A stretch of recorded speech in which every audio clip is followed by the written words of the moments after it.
அனைவருக்கும் வணக்கம். இந்த வீடியோ கிளிப்ல சிடெட் எக்ஸாமுக்கு தேவையான இவிஎஸ் சிலபஸ் பார்த்துட்ருக்குறோம். அதில் அந்த வகையில் இன்னைக்கு நம்ம பார்க்க போகிறது NCERT book 3rd standard EVS 3வது பார்ட் பார்க்க போகிறோம். ஏற்கனவே 2 பார்ட் பார்த்தோம், இது 3வது பார்ட். இப்போ நம்ம சிலபஸ்குள்ளே போயிடலாம். மழை பெய்யும் போது சாதாரணமாக இடி மின்னல் அப்புறம் பலத்த காற்று இருக்கும். இது எல்லாம் முடிஞ்சதுக்கு அப்புறம், மழை பெய்து முடிந்ததுக்கு அப்புறம் வானத்தில் நம்மால ரெயின்போ பார்க்க முடியும், அதாவது வானவில். we can see rainbow just after the rain. ஆனால் மழை பொழியும் போது இடி மின்னல் மற்றும் பலத்த காற்று இருக்கும். இது மட்டும் கிடையாது, மழை பெய்யும் போது அந்த வெதரானது, அதாவது அந்த வானிலையானது ரொம்ப குளிராக மாறும். குளிர் அதிகமாக இருக்கும், அந்த வானம் டார்க் ஆயிரும். அது மட்டும் கிடையாது, பூமியில ஒரு மென்மையான அந்த மனம், அதாவது நம்ம மண் வாசம்னு சொல்லுவோம். ஸோ எர்த் ரிலீசஸ் எ சூத்திங் ஃப்ராக்ரன்ஸ். இதை நம்மளால உணர முடியும். அடுத்தது ஃபுட் ஐட்டம்ஸ் பார்க்கலாம். இந்த உணவுப் பொருள்கள் பல்வேறு வழிகளை தயாரிக்கப்படுகிறது அல்லது சமைக்கப்படுகிறது. சிலது என்னன்னாக்கா சுட வைக்கிறோம், சிலதை வறுக்கிறோம், சிலது வேக வைக்கிறோம். எப்படின்னாக்கா பேக்கிங், ஃப்ரையிங், ரோஸ்டிங், ஸ்டீமிங். இதில் முக்கியமாக எந்த மாதிரியான உணவுகள் எடுத்துக்கிடணும்னு சொல்லப்படுது அப்படின்னா, வேக வைக்கப்படும் உணவுகள். இந்த நிறைய வறுத்தது, பொரிச்சது, இதை சுடுறது, இந்த மாதிரி. அதுலேயும் முக்கியமாக வறுத்த மற்றும் அந்த ரெடிமேட் ஃபுட் அப்படின்னு சொல்கிறோம் இல்லையா, வறுக்கிறது, பொரிக்கிறது, இந்த மாதிரியான உணவுகள், ரெடிமேடு உணவுகள், இதெல்லாம் சாப்பிடக்கூடாது அப்படின்னு சொல்லப்படுது. ஏன்னா அது உடலுக்கு ஒவ்வாத உணவுகள்.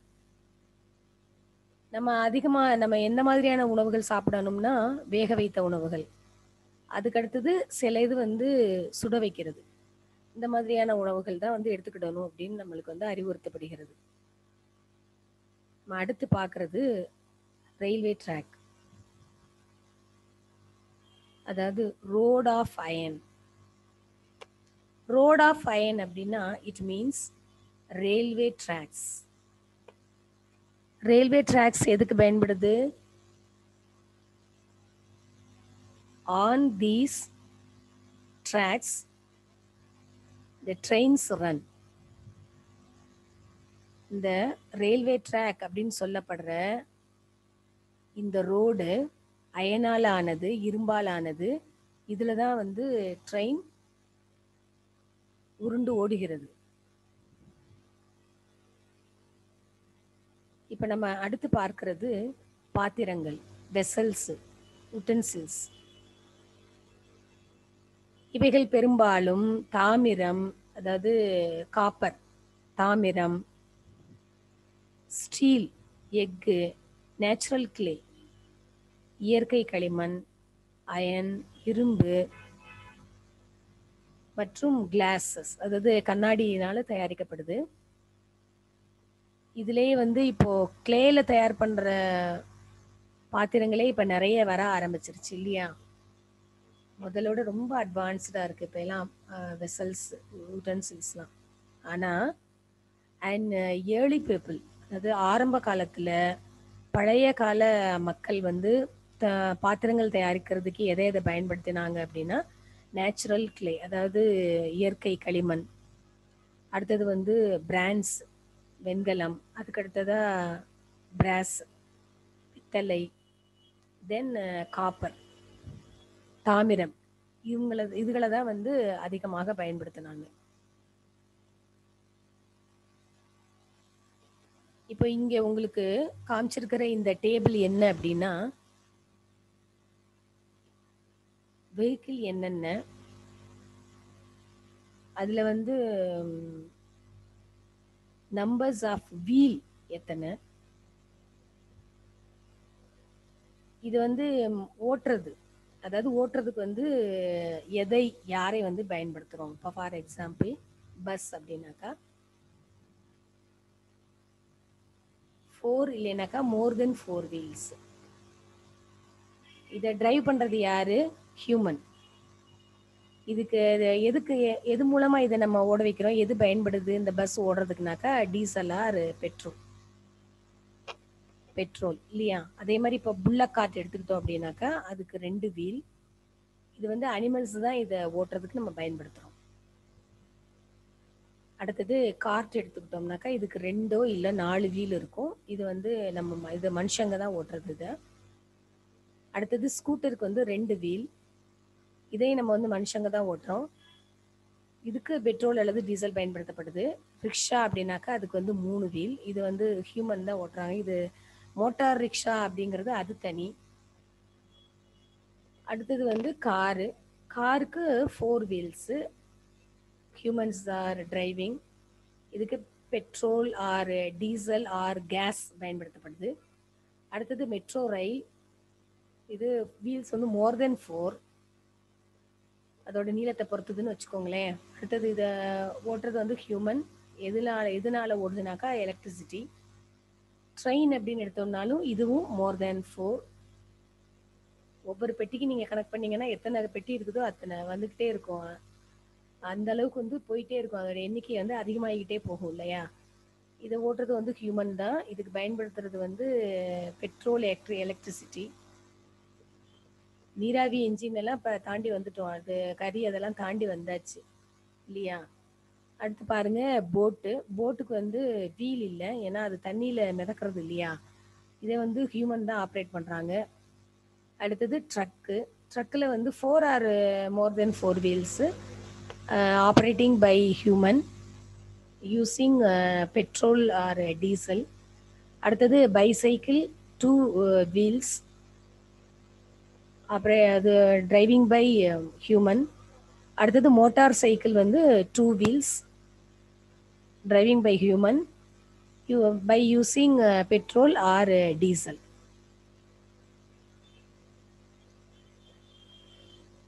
லூயிஸ் பிரெய்லி,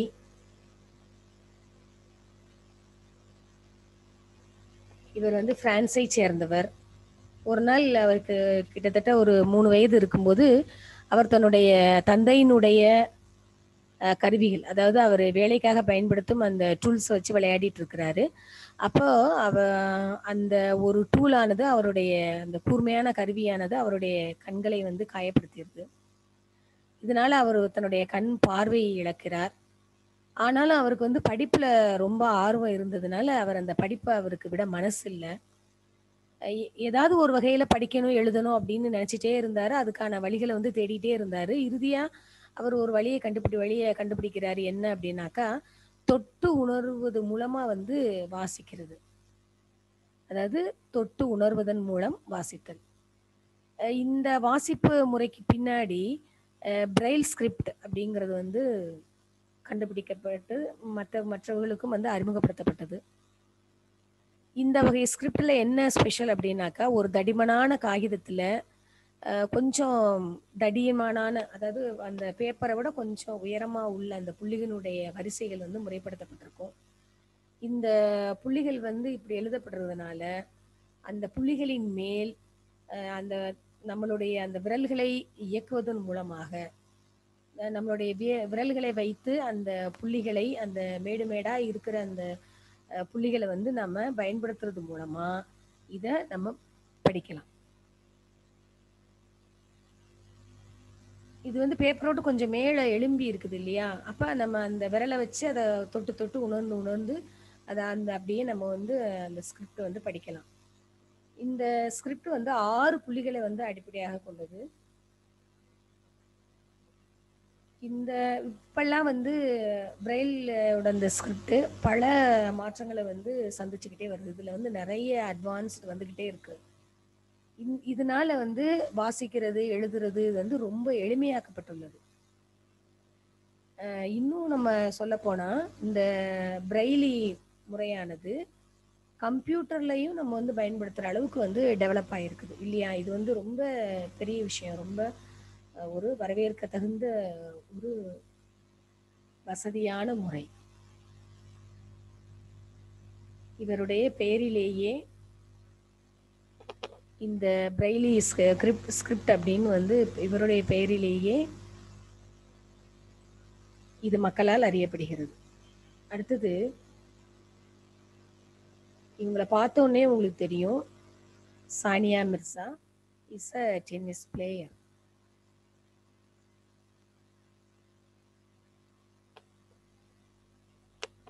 இந்த இடம் போலன் வில்லேஜ், இது அசாம்ல இருக்கு. இந்த மோலன் கிராமத்துல எப்பவுமே பெருமை, அதாவது பலத்த மழை பொழிவு இருக்கும். அதனால வீடுகளை எல்லாம் தண்ணீர்ல இருந்து பாதுகாக்கிறதுக்காக தரையில இருந்து கிட்டத்தட்ட 10ல இருந்து 12 அடி வரை உயர்த்தி வீடுகள் கட்டப்படுது. அந்த வீடுகள் எப்படின்னாக்கா மூங்கில் தூண்களால் செய்யப்படுகிறது.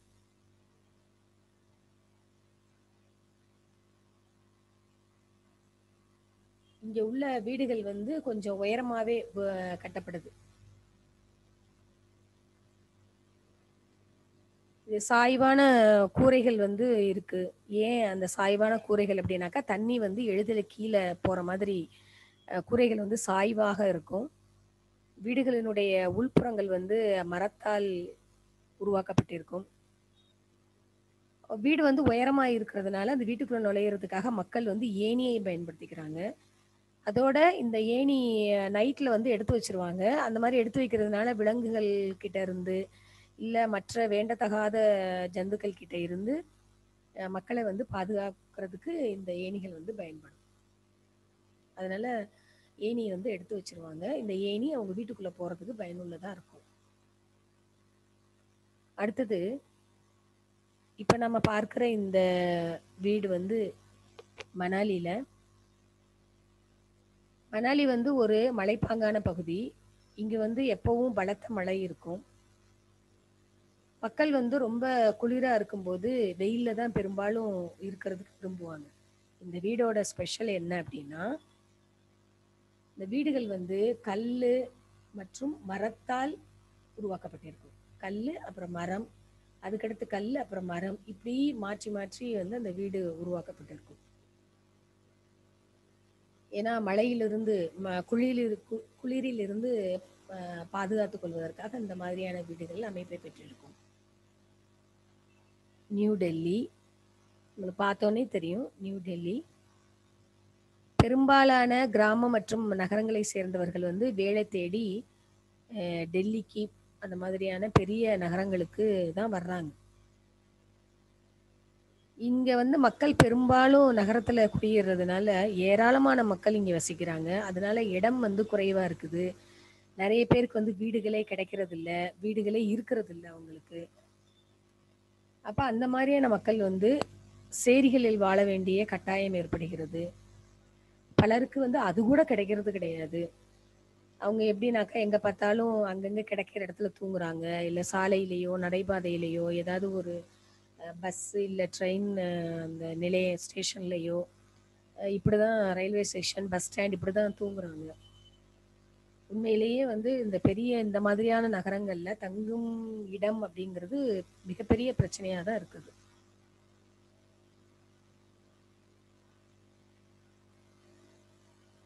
அடுத்தது நாம பார்க்கிற இந்த வீடு எங்க அப்படின்னாக்கா ராஜஸ்தான்ல. ராஜஸ்தான்ல எப்பவுமே மழை வந்து மிகவும் குறைவு. அதனால அங்க வந்து அந்த வெப்பம் வந்து அதிகமா இருக்கும் எப்பவுமே. அதனால வீடுகளினுடைய சுவர்கள் வந்து ரொம்ப அடர்த்தியாக கட்டப்பட்டிருக்கும். இதனுடைய சுவர்கள் வந்து பெரும்பாலும் மண்ணால தான் பூசப்பட்டிருக்கும். ஏன்னா அந்த அப்பதான் அந்த வெப்பத்தை வந்து தாங்குறதுக்காக.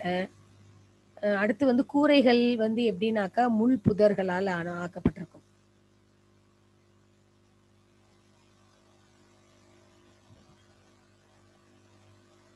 அது அந்த வீட்டுக்குள்ள ஒரு குளிர்ச்சியான, அதாவது அந்த வெப்பம் அதிகமா இல்லாத அளவுக்கு குளிர்ச்சியான அந்த டெம்பரேச்சரை வந்து அப்படியே கீப் பண்ணிக்கிட்டே இருக்கும். அதனால இந்த மாதிரியான மட்டி ஹவுசஸ் தான் ராஜஸ்தான்ல இருக்கும், கட்டப்படும். அடுத்தது கவா. இது எப்படின்னா காஷ்மீர்ல உள்ள அங்க வளருது இல்லையா குங்குமப்பூ, அந்த இலைகளோட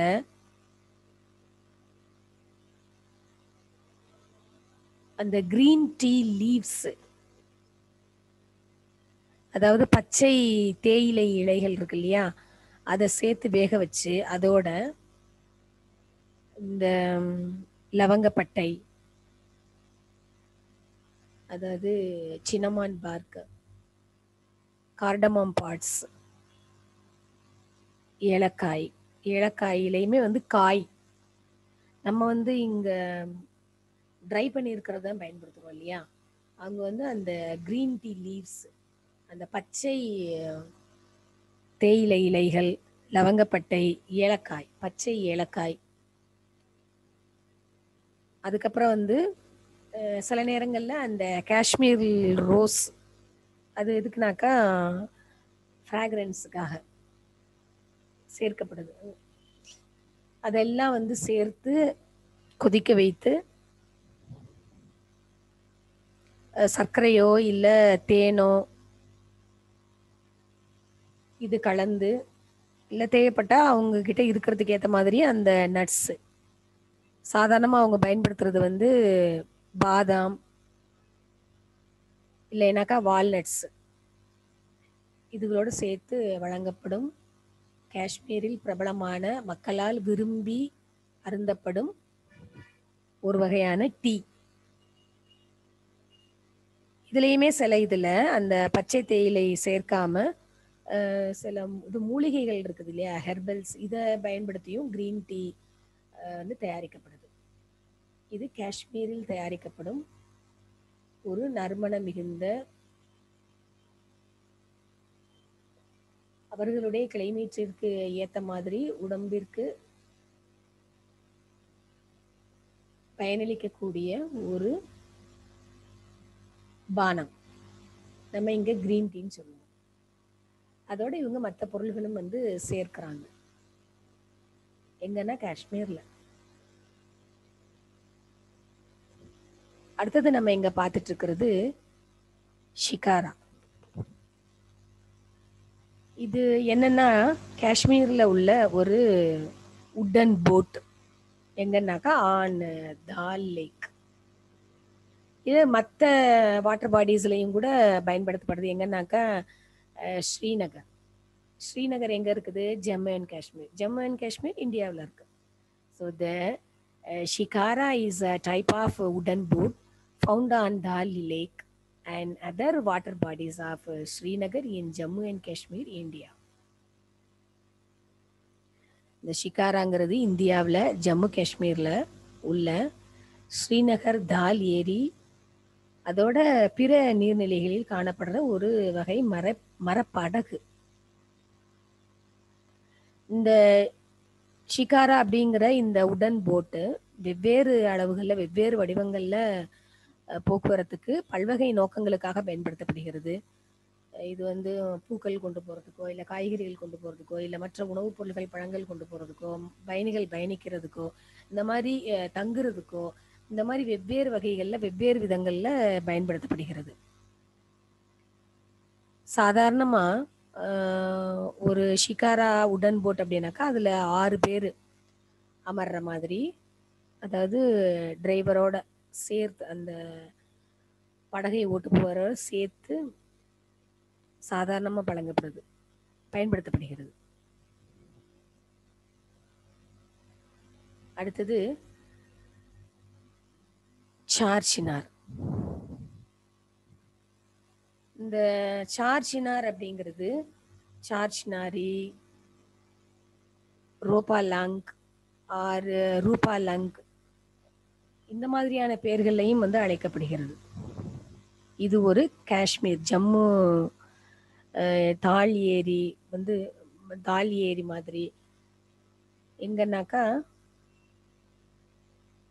ஜம்மு காஷ்மீர்ல உள்ள ஒரு தீவு. இப்ப தால் ஏரியை எடுத்துக்கிட்டோம் அப்படின்னாக்கா அதுல 3 தீவுகள் உள்ளன.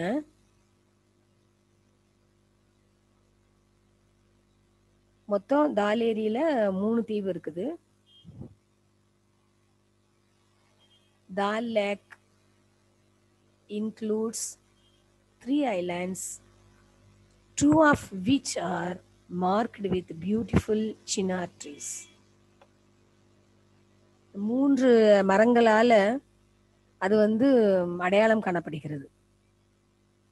இந்த 3 சார்ஜினார் மரங்கள் இருக்குது இல்லையா, இதுதான் இதோட இந்த 2 தீவுகள்ல உள்ள ஸ்பெஷல்.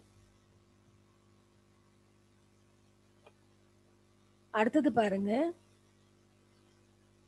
இந்த island located on the Bodh Dal is known as Ruplang, அதாவது silver island, is marked with the presence of majestic chinar trees at the 4 corners, thus known as Char Chinar. That means 4 chinars. இதுல முக்கியமா பார்க்கப்படுறது எது அப்படின்னாக்கா, இந்த போட்டால், அதாவது இந்த boat தளத்துல இருக்கிற தீவு சில்வர் தீவு அப்படின்னு சொல்லப்படுற ரூப் லாங். இதுல முக்கியமா எதை வச்சு இத அழகான தீவா, ஒரு பர்டிகுலரா ஒரு மனம் கவரக்கூடிய தீவாக சொல்லப்படுகிறது அப்படின்னா, 4 மூலையிலையும் ரொம்ப கம்பீரமா இருக்கிற அந்த சார்ஜினார் மரங்கள். இந்த சார்ஜினார், இதனால இதுக்கு பேர் வந்து சார்ஜினாரி, அதாவது 4 சினார்ஸ் அப்படிங்கிற பேர்ல இது அழைக்கப்படுகிறது. தி செகண்ட் சினார் ஐலாண்ட் known as Sonelang, அதாவது gold island, is located on the Lokat Dal and overlooks the holy shrine of Hezrat Bal. அடுத்தது 2வது சினார் எங்க அப்படின்னாக்கா, சினார் தீவு எங்கன்னா இத சோனேலங்க் அப்படின்னு சொல்லப்படுது. இது லோக் தளத்துல, அதாவது லோகத்தால் அப்படிங்கிற இதுல இடத்துல வந்து இருக்குது.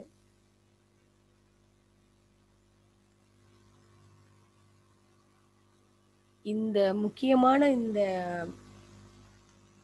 டூரிஸ்ட் பிளேஸ் எதன் மூலமாக அறியப்படுது, இதுக்கு இம்பார்ட்டன்ஸ், இந்த ஐலாண்ட்ல இதோட இம்பார்ட்டன்ஸ் என்ன அப்படின்னாக்கா இந்த சார்ஜினார் ட்ரீஸ்.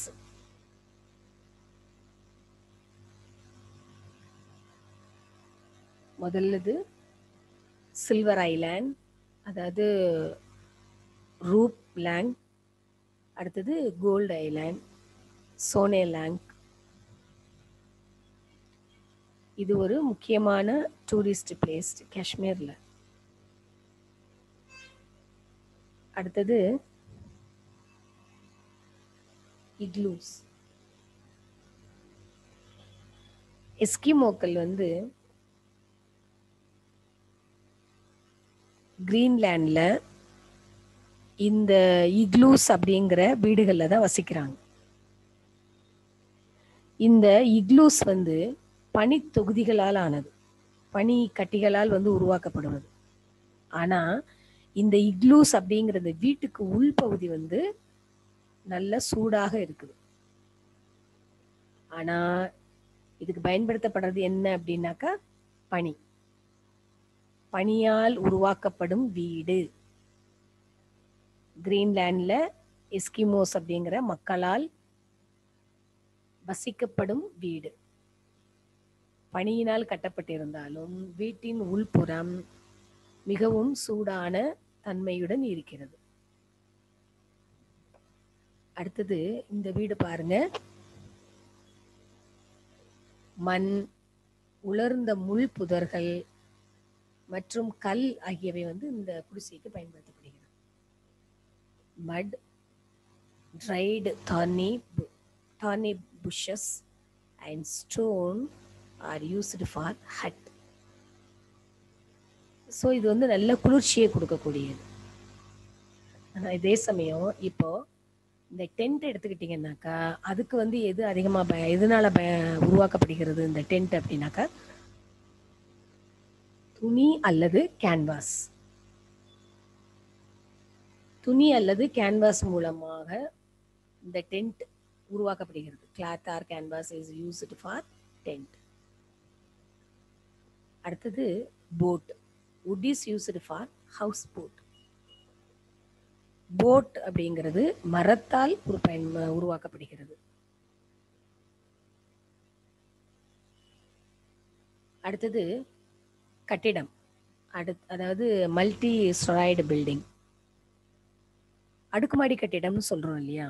இப்ப கட்டிடங்கள் கட்டுறதுக்கு எது பயன்படுத்தப்படுகிறது? செங்கற்கள், சிமெண்ட் மற்றும் கல். Bricks, cement and stone are used for multi-storied building. பஜ்ஜு. இது இந்தியாவில் உள்ள ராஜஸ்தானின் பிகானேர் டிஸ்ட்ரிக்ட்ல இருக்கு பஜ்ஜு அப்படிங்கிற இந்த கிராமம். இது மிகவும் கடினமான ஒரு கிராமம்னு சொல்லப்படுது. ஏன் அப்படின்னாக்கா, every summer there is water scarcity in this place. தண்ணி தட்டுப்பாடு ஒவ்வொரு கோடையிலையும் ரொம்ப அதிகமா இருக்குது. அதனால வந்து குளங்கள்லாம் காஞ்சு போயிடுறதுனால மக்கள் வந்து தண்ணி எடுக்கிறதுக்காக ரொம்ப தூரம் நடந்து போக வேண்டியிருக்கு. அவங்க ஒவ்வொரு நாளும் அவங்களோட பானைகள்ல வந்து தண்ணியை எடுத்துட்டு வர்றதுக்கு, அந்த தண்ணிக்காக பல மணி நேரங்கள் வந்து அவங்க செலவிட வேண்டியது இருக்குது.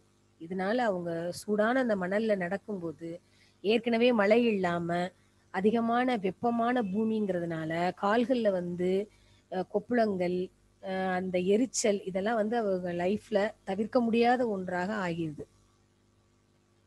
சில நேரங்கள்ல ட்ரெயின் அங்க நிற்கும் அப்படின்னாக்கா அந்த ட்ரெயின்கள்ல இருந்தும் வந்து மக்கள் தண்ணி எடுத்துக்கிறாங்க. இன்னும் வேற எப்படி தண்ணி சேகரிக்கிறாங்க அப்படின்னாக்கா, மழை எப்பவாவது விழுகும்போது அந்த மழை நீரை வந்து அவங்க சேகரிச்சு வச்சுக்கிறாங்க. இதுக்காக டங்கா அப்படிங்கிற அந்த தொட்டி, அதாவது டங்கா அப்படிங்கிற தொட்டியை வந்து அவங்க பயன்படுத்துறாங்க. இந்த தொட்டி தயாரிக்கிறது மூலம் இது வந்து ரொம்ப சிறப்பாக இது செய்யப்படுகிறது. இந்த பஜ்ஜு வந்து இந்தியா ராஜஸ்தான்ல பிகானர் மாவட்டத்தில் இருக்குதுன்னு நம்ம பார்த்தோம். இந்த டாங்கா அப்படிங்கிற இந்த தண்ணீர் தொட்டியானது மூடியில வந்து போட்டு மூடிடுவாங்க இந்த தொட்டியை. ஸோ அந்த அதுல எந்த தூசியோ இல்லை வேற எதுவுமோ விழுகாத அளவுக்கு அது வந்து சேஃபா இருக்கும். அதோட கூரை வந்து சாய்வா அந்த இது ஸ்லோப் கொடுத்துருப்பாங்க. எதுக்குனாக்கா அப்பதான் அந்த தண்ணி விழுந்தாலும் வந்து கீழே ஈஸியா போற மாதிரி, காயிற மாதிரி இங்க வந்து அந்த மூடியானது சாய்வாக இருக்கும். அந்த மாதிரி இருக்கிறதுனால இந்த தொட்டி வந்து சாய்வான அமைப்புலையும் இருக்குது. ஸோ இங்க சேகரிக்கப்படுற அந்த மழை நீரானது ஒரு குழாய் வழியாக அந்த தொட்டிக்குள்ள போகுது. வேற எந்த ஒரு குப்பைகளோ இல்லை வேற எதுவுமோ அந்த தொட்டிக்குள்ள போகாத அளவுக்கு அதுல வந்து ஒரு சல்லடையும் வந்து வச்சிருப்பாங்க. அதனால அங்க விழுகிற தண்ணியானது அந்த ஸ்லோப்பா இருக்கிறதுனால ரொம்ப ஈஸியா அந்த உள்ள போயிருது. போகும்போது குப்பைகளோ வேற எதுவுமோ உள்ள போகாத அளவுக்கு அதுல வந்து சல்லடை வந்து வைக்கப்பட்டிருக்கும். ஸோ இந்த மாதிரி அவங்க மழை நீரை சேகரித்து வச்சும் பயன்படுத்துறாங்க அந்த கிராமத்துல. ஸோ மழைநீர் சேகரிப்பு அப்படிங்கிறது எவ்வளவு முக்கியம் அப்படிங்கிறது இந்த மாதிரி ஏரியாக்கள்ல இருக்கிற மக்களால அதிகமாக உணரப்பட்டு புரியப்பட்டு அது வந்து மழை நீரானது நன்றாக பாதுகாக்கப்படுகிறது, சேமிக்கப்பட்டு பாதுகாக்கப்படுகிறது இல்லையா? ஸோ இதோட இந்த தேர்ட் ஸ்டாண்டர்ட் இவிஎஸ் பார்ட் 3 முடியுது. அடுத்த வீடியோ கிளிப்பில் NCERT book EVS for fourth standard அந்த புக்கில் இருந்து தொகுக்கப்பட்ட பாடத்தொகுப்புகளை பார்க்கலாம். நன்றி.